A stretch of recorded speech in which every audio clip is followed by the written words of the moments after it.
Have you ever thought about how you'd build a truly sacred space?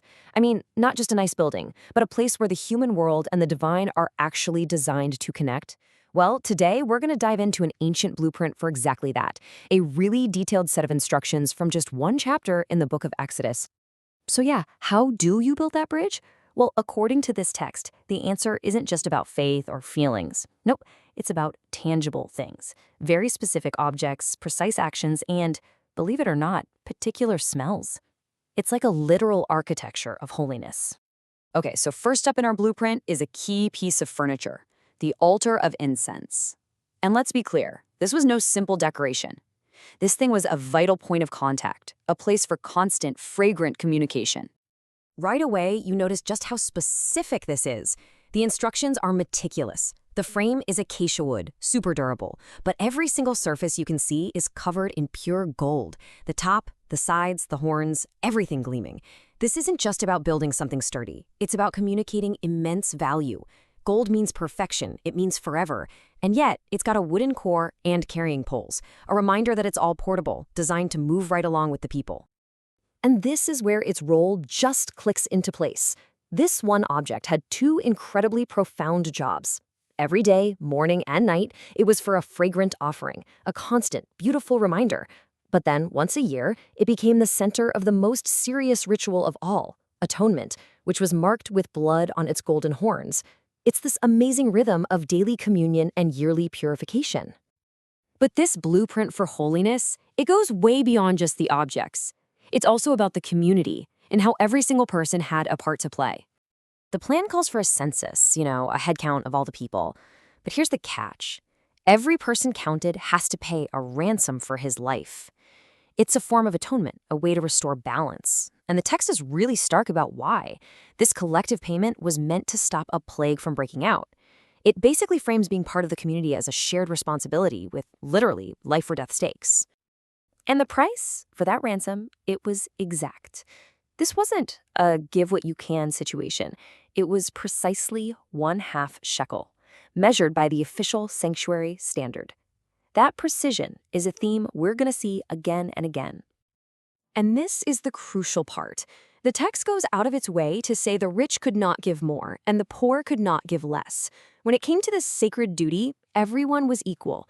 Your wealth gave you no advantage. Being poor was no excuse. Atonement was a flat tax. It was a unified, collective act where every single person pitched in the exact same amount to keep the whole thing going.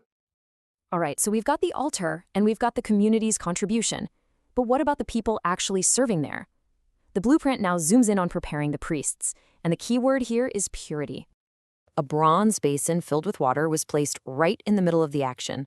Before a priest could go into the tent or even get close to the altar, they had to wash. And the text repeats the reason twice, like a drumbeat, so that they will not die.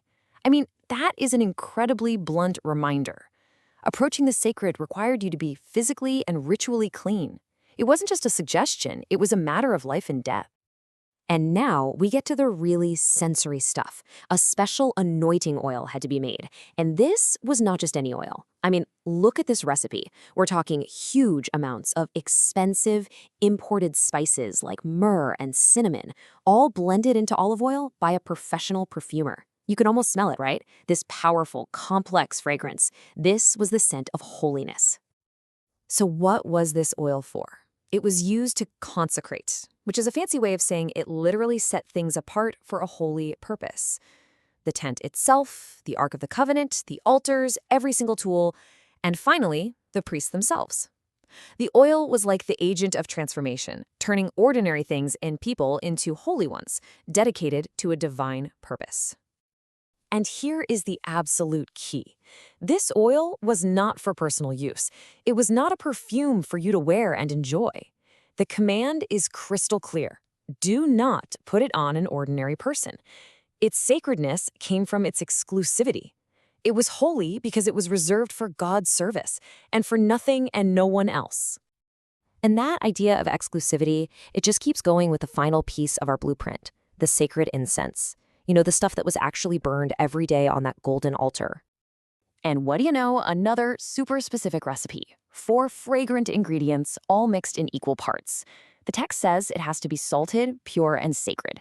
Once again, this is the work of a perfumer, creating a totally unique blend meant for one thing and one thing only. And the warning here? It's just as serious as the one for the anointing oil.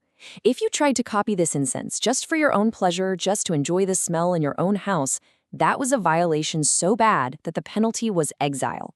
You'd be cut off from their people. The scent itself was holy. So, let's step back. Gold-plated altars, half-shekel taxes, life-or-death hand-washing, and forbidden perfumes. What are we supposed to make of all this?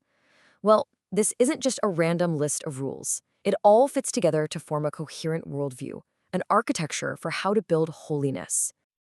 When you really boil it down, 4 big ideas pop out. First, community. Maintaining this sacred space is a shared responsibility, and everyone's contribution is equal. Second, purity. There's a clear line between the everyday and the holy, and you have to prepare yourself to cross it. Third, consecration. Regular stuff and regular people can be transformed and set apart by specific rituals. And finally, maybe the most powerful idea of all, exclusivity.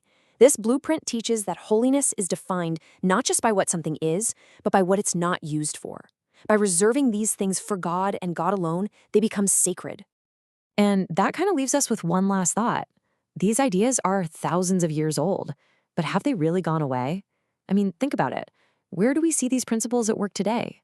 Maybe in the quiet respect of a courtroom or a library, or the special rituals of a graduation, or even the hallowed ground of a baseball field.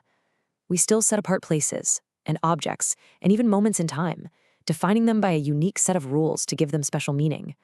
So how does this ancient blueprint for holiness still echo in our world today?